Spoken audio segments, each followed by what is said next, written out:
नमस्कार साथियों, शायद आज हरियाणा के इतिहास में एक दुखद और दुर्भाग्यपूर्ण दिन है, क्योंकि भाजपा जजप्पा सरकार ने, मनोहर लाल खट्टर जी और दुष्यंत चौटाला की सरकार ने अब हरियाणा के मदर मैन्युफैक्चरिंग यूनिट्स को भी हरियाणा से धकेलकर दूसरे प्रांतों में भेजने का काम किया है। अगर हरियाणा में ऑटोमोबाइल सेक्टर, जिसके लिए हरियाणा जाना जाता है, उसका मदर यूनिट ही धक्के देकर आप निकाल देंगे तो कहां से उद्योग धंधा आएगा, कहां से रेवेन्यू आएगा और कहां से हमारे बच्चों को रोजगार मिलेगा और कैसे हरियाणा उद्योग के क्षेत्र में शिरोमणि बनेगा। आज एक सनसनीखेज खबर आई और वो ये है कि मारुति उद्योग लिमिटेड अब हिंदुस्तान का सबसे अधिक बिकने वाली कार मारुति डिजायर कार को हंसलपुर गुजरात में बनाया करेगा, जो अब तक मानेसर में बनती आई है। जब से मनोहर लाल खट्टर जी और भाजपा ने शासन संभाला है, हरियाणा से मारुति को धकेला जा रहा है गुजरात की ओर। मैं आपको आज एक खुलासा करते हुए बताना चाहूंगा कि जैसे ही कांग्रेस की सरकार हरियाणा में गई तो मारुति ने एक नई कंपनी बनाई जिसका नाम है Maruti Suzuki Motors Gujarat, SMG। ये Maruti Suzuki motor corporation Japan की सीधे सब्सिडरी है और ये अब तक 3 फैक्ट्रियां लगा चुकी है गुजरात में। सबसे पहले बेलिनो और स्विफ्ट कार जो हरियाणा में बनती थी उसको गुजरात भेज दिया गया। प्लांट ए लगा हंसलपुर गुजरात में फरवरी 2017 में, प्लांट बी लगा जनवरी 2019 में और प्लांट सी या प्लांट 3 अब लगा है अप्रैल 2021 में। तो पहले बेलिनो गई, फिर स्विफ्ट गई और अब डिजायर कार भी चली गई। हमें कोई दिक्कत नहीं। और अब गुजरात के अंदर जो हरियाणा में बनती थी लगभग 8 लाख कारें प्रति वर्ष, अब उनकी सबकी मैन्युफैक्चरिंग गुजरात भेज दी गई। मनोहर लाल खट्टर साहब, आप कर क्या रहे हैं? दुष्यंत चौटाला जी, आप कर क्या रहे हैं? मुख्यमंत्री तो निवेश लाने अमेरिका और कनाडा जाते हैं, जापान और दुबई जाते हैं, सिंगापुर जाते हैं, हांगकांग जाते हैं और हरियाणा की जो अपनी मदर यूनिट है मारुति की फैक्ट्री, जिसके लिए हरियाणा जाना जाता है, वहां की 8 लाख सालाना कारों की मैन्युफैक्चरिंग आप दूसरे प्रांतों में भेज रहे हैं। अब स्विफ्ट भी, बेलिनो भी और अब डिजायर कार जो हिंदुस्तान की सबसे अधिक बिकने वाली कार है, पिछले साल 2 लाख कार अकेले डिजायर मॉडल बिकी, वो भी आपने भेज दी। तो हरियाणा के उद्योग और धंधे का क्या होगा, हरियाणा में निवेश का क्या होगा, हरियाणा में रोटी रोजगार का क्या होगा? और वो मदर यूनिट जो कांग्रेस पार्टी लेकर आई थी, जिससे हरियाणा की पहचान बनी, रिवाड़ी, महेंद्रगढ़, मेवात, दारूहेड़ा, गुड़गांवा, ये सारा इलाका जो मानेसर, ये सारा इलाका उठा ही इसलिए कि मारुति सुजुकी और उसकी एंसिलरी यहां आई और फिर अन्य उद्योग आए। जब 8 लाख कारों की प्रोडक्शन अब गुजरात में होगी हरियाणा की बजाय, तो एंसिलरी इंडस्ट्री भी चली जाएगी, तो हमारे बच्चों की रोटी और रोजगार भी जाएगा और हमारा निवेश भी जाएगा। क्या इसका जवाब मुख्यमंत्री देंगे? कोई प्रश्न आप पूछना चाहें तो स्वागत है। सर, क्या लगता है कि हरियाणा सरकार की जो पॉलिसी है इसको लेकर उसकी वजह से ये हो रहा है, या जो गुजरात मॉडल एक हमेशा से कहा जाता है सेंटर की तरफ से, उसके चक्कर में यहाँ से निकाल के उसको वहां लेके जाएगा? आदरणीय मित्र, 2014 तक ये क्यों नहीं हुआ? 10 साल जब कांग्रेस सत्ता में थी तो याद करिए, नरेंद्र मोदी जी उन दिनों गुजरात के मुख्यमंत्री थे, तो गुजरात मॉडल तो वही कहा करते थे मैंने बनाया है। पर एक उद्योग भी हरियाणा छोड़कर ना महाराष्ट्र गया, ना राजस्थान गया, ना गुजरात गया, ना मध्य प्रदेश गया, ना कहीं और गया। 2014 में सरकार बदलती है, प्रधानमंत्री जी गुजरात से दिल्ली आ जाते हैं और उनके मित्र आदरणीय खट्टर साहब यहां आ जाते हैं। जैसे ही बीजेपी की सरकार यहां बनती है, मारुति उद्योग लिमिटेड के हरियाणा से पलायन का षड्यंत्र, मैं जिम्मेवारी से कहता हूं, मारुति उद्योग लिमिटेड के हरियाणा से पलायन का षड्यंत्र शुरू हो जाता है और एक नई कंपनी बनती है जिसका नाम मैंने बताया SMG, सुजुकी मोटर्स गुजरात, जो हिंदुस्तान की जो हमारी मारुति कंपनी है उससे जुड़ी हुई नहीं, सीधा उसे सब्सिडरी बना दिया जाता है सुजुकी मोटर कॉरपोरेशन जापान की। और फिर एक नहीं, दो नहीं, अब 3 फैक्ट्रियां वहां लग गई हैं। पहले बेलिनो गई, स्विफ्ट गई, अब डिजायर कार की मैन्युफैक्चरिंग भी हरियाणा से चली गई। परंतु मुख्यमंत्री हैं कि वो, और उप मुख्यमंत्री दुष्यंत चौटाला जी और खट्टर साहब, वो अपनी कुर्सी से चिपके हुए हैं। हरियाणा के लोग, हरियाणा का निवेश, हरियाणा का उद्योग, हरियाणा का धंधा, हरियाणा का मान सम्मान, हरियाणा का रोजगार चाहे भाड़ में जाए, इसका जवाब उनको देना पड़ेगा। दूसरा सवाल किसानों से जुड़ा हुआ है। पहले इसको पूरा कर लें और कोई और साथी पूछना चाहे तो इससे कोई जुड़ा हुआ। किसान लगातार विरोध कर रहे हैं। कल जिस तरीके से सिरसा के अंदर डिप्टी स्पीकर की गाड़ी के शीशे तोड़े गए हैं, कैसे देखते हो?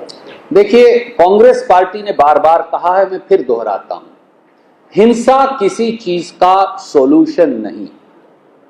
परंतु मनोहर लाल खट्टर जी की सरकार, भारतीय जनता पार्टी और जजप्पा जानबूझकर हमारे किसान भाइयों को एक षड्यंत्र के तहत उत्तेजित करती है। आप मुझे बताइए, हिसार में मुख्यमंत्री जी ने लाठीचार्ज करवाया, सैकड़ों किसान घायल हुए, हमारी माताएं जो हैं उनके खून से हिसार की धरती लाल हो गई। आपने उन पर टोहाना में लाठीचार्ज करवाया, किसान भाइयों पर। आपने उन पर फतियाबाद में लाठीचार्ज करवाया, आपने उन पर करनाल में लाठीचार्ज करवाया, आपने उन पर पानीपत में लाठीचार्ज करवाया। क्या किसान और किसान के बेटे और गरीब मजदूर SC BC के हमारे भाई अब खट्टर सरकार की पुलिस की लाठियां खाने के लिए बने हैं? जानबूझकर भाजपा के नेता किसान भाइयों को, मजदूर भाइयों को उत्तेजित करते हैं। मैं किसान भाइयों से हाथ जोड़कर यह कहूंगा आपके चैनल के माध्यम से, किसान भाइयों, मजदूर भाइयों, बिल्कुल भाजपा के षड्यंत्र और बहकावे में मत आइए। आप लड़ाई जीतने वाले हैं। मोदी और खट्टर सरकारों को आपकी ड्योढ़ी पर घुटने टेकने पड़ेंगे। जैसे बुझने से पहले दिया एक बार जोर से बलता है, ये खट्टर सरकार हो या मोदी सरकार, आपके सब्र का इम्तिहान इसी प्रकार से ले रही है। शांति बनाए रखिए, अपना संगठन बनाए रखिए, अपना एका बनाए रखिए, और कांग्रेस हो या दूसरे विपक्षी दल, हम इन 3 काले कानूनों को हमेशा हमेशा के लिए खत्म करने के लिए कटिबद्ध हैं।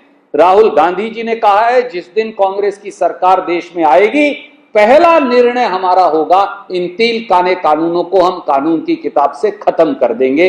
किसान की जीत उससे पहले ही हो जाएगी, हमें यह विश्वास है। सर, इससे नागरिक सवाल जुड़े हैं पंजाब में कि कल भी, हाँ बिल्कुल, पंजाबी आंधी है सर। मैंने जी कि कल पंजाब में बीजेपी के नेताओं का विरोध, उनको बंधन बनाया गया। बीजेपी नेता तरुण चुग ने कहा कि कांग्रेस के इशारे पर हो रहा, कांग्रेस के वर्कर ये सब कर रहा। सबसे पहले तो भाजपा से मैं पूछूंगा, वो किसानों के पक्षधर अपने ही पूर्व मंत्री को पार्टी से एक्सपेल क्यों कर रहे हैं?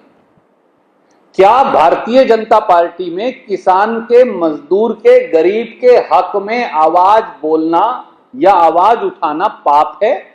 उन्होंने अपने एक वरिष्ठ पूर्व मंत्री को, जो पार्टी के वरिष्ठ पदाधिकारी रहे, जोशी साहब को वहां से निकाल दिया। क्यों? क्या कसूर है जोशी जी का? उन्होंने केवल यह कहा था कि ये कानून काले कानून हैं, कृषि विरोधी हैं, गरीब किसान विरोधी हैं, मजदूर विरोधी हैं। ये भाजपा का चाल चेहरा और चरित्र दिखाता है। जैसा मैंने कहा, भारतीय जनता पार्टी के नेता जानबूझकर किसानों को भड़काने की कोशिश करते हैं ताकि फिर उन पर मुकदमे बनाए जाएं, उनको जेलों में भेजा जाए। हरियाणा में ही आज भी दर्जनों, शायद अगर मैं सैकड़ों ना कहूं तो सैकड़ों दर्जनों किसान आज भी देशद्रोह के अंदर काल कोठरी में बंद हैं। क्यों? पंजाब में तो हमारी सरकार ने उन पर यह कभी कानून नहीं लगा। अगर मुख्यमंत्री की आलोचना कर दो, प्रधानमंत्री की आलोचना कर दो, काले कानूनों की आलोचना कर दो, तो आपके ऊपर देशद्रोह का कानून हरियाणा की भाजपा सरकार लगा देती है। इसलिए मैं ये कहूंगा मेरे किसान भाइयों से, वो पंजाब में हो, हरियाणा में हो, देश के अन्य हिस्सों में हो, कृपया करके बीजेपी के षड्यंत्र में मत बहकिएगा। हमें शांति प्रिय तरीके से अपना संगठन बनाए रखना है और वो संगठन आपका जीतेगा, किसान और मजदूर जीतेगा, खेती जीतेगी, अगली फसल और नस्ल जीतेगी और मोदी जी का अहंकार हारेगा। धन्यवाद। सर, पानी को लेकर के विवाद छिड़ा हुआ है हरियाणा और दिल्ली के बीच में, इसको कैसे देखते हो आप? और दूसरा, क्योंकि लगातार दिल्ली हरियाणा पर पानी कम देने का आरोप लगाते रहे हैं। देखिए, केजरीवाल जी की किसी भी बात पर विश्वास करना मुझे लगता है खतरे से खाली नहीं। केजरीवाल जी को झूठ बोलने की मोदी जी की तरह बुरी आदत है और दोनों इसमें एक दूसरे को पछाड़ने का लगातार प्रयास करते हैं। हरियाणा में इस समय भयंकर जल संकट है, पीने का पानी हरियाणा के पास नहीं, सारी की सारी धान की फसल सूख गई है। खट्टर सरकार, नाकारा और निकम्मी खट्टर सरकार किसान को ना बिजली देती, ना नहर का पानी दे रही। और पानी की ये भयंकर कमी हरियाणा में नहीं, पूरे देश में है। दिल्ली भी इसे झेल रहा है। हमारा ये कहना है, केजरीवाल जी आदित्यनाथ जी से बात क्यों नहीं करते गंगा मैया का पानी लेने के लिए? उनसे क्यों घबराते हैं? या फिर वहां कोई सहमति है, समझौता है कि भैया वहां चुनाव हो रहा है इसलिए आदित्यनाथ जी को परेशान नहीं करना? तो इसलिए कम से कम बगैर तथ्यों की जांच किए जो केजरीवाल जी की बयानबाजी है उससे उन्हें बचना चाहिए। ये मेरी उनसे हाथ जोड़कर विनम्र राय है। सर, एक सवाल चौटाला साहब को लेकर है, उनकी रिहाई हो गई है। रिहाई के बाद ये कहा जा रहा है खुले तौर पर कि चौटाला साहब आ रहे हैं तो एक राजनीतिक परिदृश्य बदल जाएगा, खासतौर पर हरियाणा का। हर व्यक्ति को अपना काम करने का अधिकार है, ये प्रजातंत्र है। आखिर में निर्णय लोग करेंगे। मैं केवल आपको याद दिलाऊं, लोकदल को आखिरी बार 2000 के बाद वो 21 साल से सत्ता में नहीं आए, क्योंकि जब से कंडेला कांड हुआ और किसानों से वायदा खिलाफी हुई उसके बाद लोकदल सत्ता में नहीं आया। पर हर व्यक्ति को राजनीति में अपना भाग्य आजमाने का बराबर का अधिकार है, कानून की परिधि में। तो कानून अपना काम करे। सर, एक अंतिम सवाल हरियाणा से आप, पिछला भी आपने अंतिम कहा था। ये अंतिम इसलिए है शायद आप नहीं, कोई जवाब नहीं। हरियाणा कांग्रेस के विधायक, नहीं, मेरे से आप दो और पूछिए। चलिए। हरियाणा कांग्रेस के विधायक पिछले दिनों यहाँ आए, आपसे भी मिलना चाहते थे, मुलाकात नहीं हो पा रही है, क्या है ये पूरा मामला, क्या कहें? पहली बात तो इस सवाल का आधार ही गलत है। मुझसे हर विधायक साथी अक्सर मिलते हैं और किसी विधायक साथी ने, कोई मुझसे ऐसा विधायक साथी नहीं जो मिलने आया हो मैं मिला नहीं। आपसे मिलने नहीं आए? कोई विधायक, कई साथी मुझे मिलने आते हैं, मैं सबसे मिलता हूं और इन दिनों में भी मिले हैं। तो ऐसे विधायक साथी का एक का नाम बताइए जिसे मैंने मिलने से इनकार किया हो। तो इसलिए इस सवाल का आधार नहीं। सर, माना जा रहा है जिस तरीके से पंजाब कांग्रेस में आखिरी विवाद चल रहा है, ठीक उसी तरह हरियाणा कांग्रेस में भी आखिरी विवाद चल रहा है, जिसको लेकर विधायक हरियाणा से दिल्ली पहुंचे और वहां से मुलाकात करने की कोशिश की, मगर रास्ता नहीं निकला और आगे भी वो रास्ता तलाशने की कोशिश कर रहे हैं। मुझे लगता है कि जो व्यक्ति भी कांग्रेस के महासचिव संगठन या हरियाणा के प्रभारी से मिलना चाहता है, वो दोनों, चाहे वो विधायक हों और चाहे वो कार्यकर्ता हों, हमारे लिए तो दोनों महत्वपूर्ण हैं। ये नहीं कि विधायक महत्वपूर्ण है और कार्यकर्ता की कोई कीमत नहीं। कार्यकर्ता और पार्टी से विधायक बनते हैं, विधायक पार्टी को नहीं बनाते। पार्टी मां है। मैं सरकार में भी था, आप अपने अपने चैनल्स की रिकॉर्डिंग निकालिए। जब मैं मंत्री था तो मैं हर मीटिंग में प्रदेश कांग्रेस कमेटी की ये कहा करता था कि सरकार पार्टी की है, पार्टी की सरकार बनती है, सरकार की पार्टी नहीं हो सकती। तो इसलिए हम सबको विधायक किसने बनाया? पार्टी ने बनाया। तो मुझे लगता है कि महासचिव संगठन और हमारे जो प्रभारी हैं, दोनों ही सब विधायकों और दूसरे कार्यकर्ताओं से मिले। अब उनमें क्या हुआ उनकी मीटिंग में, मैं तो था नहीं। अगर वो मुझे बुलाकर लेकर जाते तो मैं ये भी बता देता कि क्या हुआ। अध्यक्ष पद को लेकर कुछ बदलने की चर्चा चल रही है साहब। ये मैं अधिकृत नहीं, क्योंकि मैं हरियाणा का प्रभारी नहीं, मैं तो एक कार्यकर्ता हूं पार्टी का। और जब भी कोई सूचना आएगी तो वो विनीत पूनिया जी, हमारे संचार विभाग के सचिव हैं, इनके पास आएगी। ये अवश्य आपको सूचित करेंगे।